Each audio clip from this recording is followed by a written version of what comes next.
구독만 해도 돈이 되는 5분 경제입니다. 한 회사가 한 분기에 영업이익 89조 5천억 원을 벌었습니다. 창사 이래 최대입니다. 또 한 회사는 영업이익률 76%를 찍었습니다.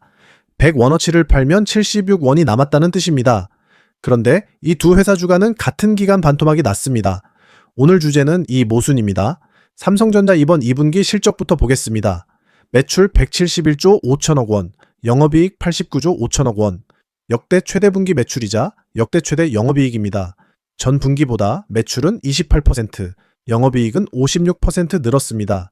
반도체 부문만 떼어보면 매출 127조 5천억 원, 영업이익 89조 2천억 원으로 두 분기 연속 역대 최대입니다. 연구개발비도 16조 원, 역시 역대 최대를 썼습니다. SK하이닉스는 어떨까요? 2분기 매출 79조 원, 영업이익 60조 원, 영업이익률 76%입니다. 전년 같은 기간과 비교하면 매출은 257%, 영업이익은 무려 557% 늘었습니다. 상반기 누적 매출은 사상 처음으로 100조 원을 넘겼습니다. 그런데 주가를 보시죠. 8월 3일 삼성전자는 23만 9,500원으로 마이너스 8.76%, SK하이닉스는 156만 7천 원으로 마이너스 8.80%, 나란히 8%대로 무너졌습니다.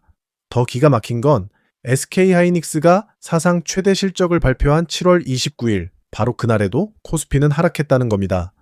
증권가도 두 쪽으로 쪼개졌습니다. KB증권은 7월 8일 삼성전자 목표 주가를 55만 원에서 60만 원으로 올리며 인공지능 우려는 소음에 불과하다고 했습니다. 같은 무렵 키움증권은 43만 원에서 39만 원으로 내렸습니다. 60만 전자와 39만 전자, 같은 회사를 보고 이렇게 다릅니다. 모건 스탠리는 더합니다.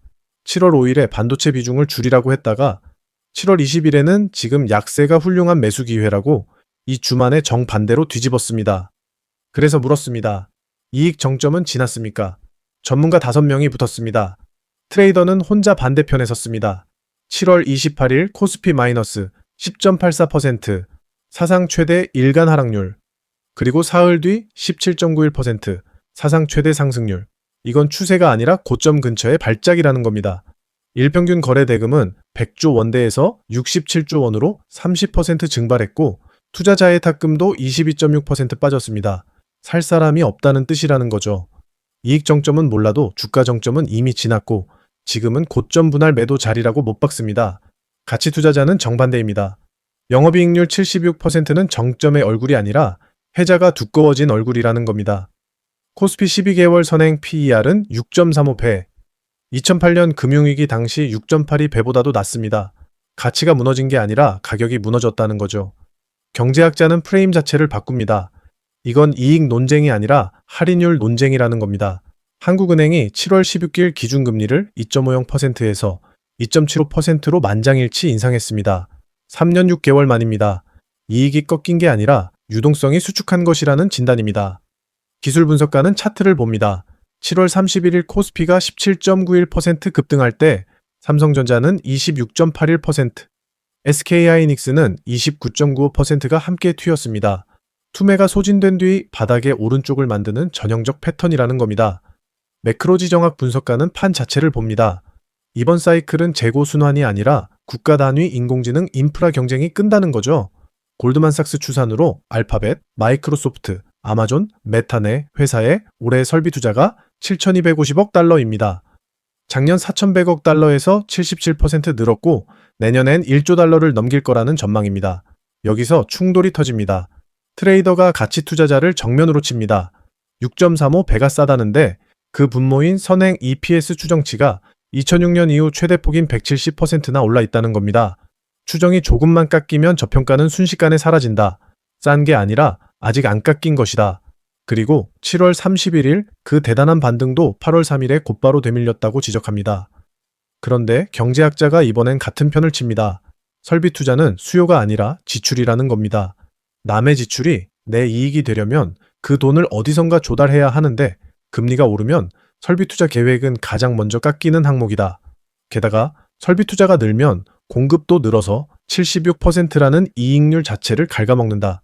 기술 분석가와 트레이더는 같은 숫자를 정반대로 읽습니다. 거래대금 30% 감소를 트레이더는 살 사람이 없다고 읽고 기술 분석가는 팔 사람이 지쳐 생긴 침묵이라고 읽습니다.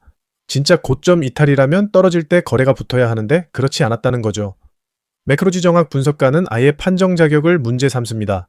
거래대금과 예탁금은 한국 수급 지표일 뿐이고 시가총액 절반이 두 종목에 쏠린 시장의 낙폭으로 글로벌 반도체 사이클을 판정할 수는 없다는 겁니다. 모건 스탠리조차 이 주만에 뒤집지 않았느냐고 못 박습니다. 최종 결론입니다. 경제학자가 논점을 가장 깔끔하게 정리했습니다. 이익 정점과 주가 정점은 다른 시계라는 겁니다. 주가는 이미 정점을 지났을 수 있다. 그러나 이익은 설비 투자가 집행되는 한 아직 정점 전이다. 주가 정점은 유동성이 결정하고 이익 정점은 공급이 결정한다.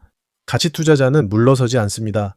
추정이 깎여도 6.35배와 2008년 6.82 배 사이엔 여유가 있고 설비 투자는 HBM사 같은 최선단 공정에 몰려있지 범용 증설이 아니라는 겁니다.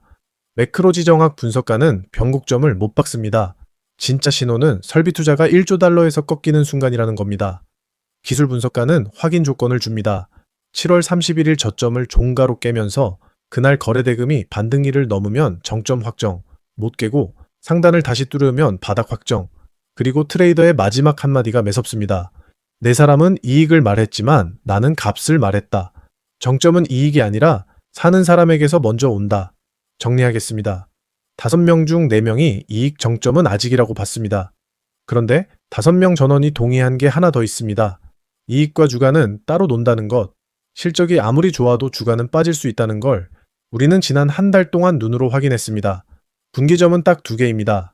첫째, 빅테크 설비 투자가 내년에 정말 1조 달러를 넘느냐. 둘째, 반도체 이익 추정치가 깎이기 시작하느냐.